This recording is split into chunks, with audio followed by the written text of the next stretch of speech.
Yo, this is Mr. Boyle, and this is our next section, 1.2, which is displaying quantitative data with graphs. So this is what do you do when you're dealing with data that is numbers related? And so in the previous section with categorical, we talked about bar graphs and circle graphs or pie graphs.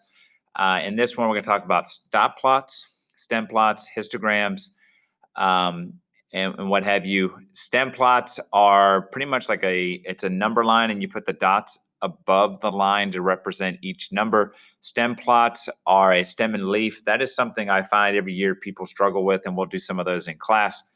And histograms are different than bar graphs in which they actually will touch one another. They're next to one another.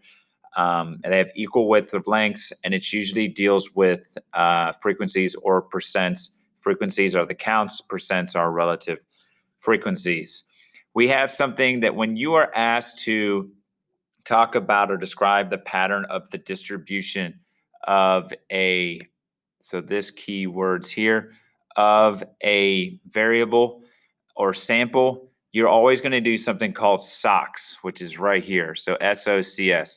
And what that talks about is you will talk about shape, center, and spread. And the O is outliers. Outliers are things that just don't fit with the pattern of observations that you have. So it's, like you're a bunch of short people, and then there's all of a sudden a 7'5" guy.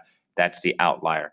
Some other little terms that you'll use to talk about the shapes. So we have what's called symmetric, skewed to the left and skewed to the right. We'll get into all that. It talks about the way the information is pulled.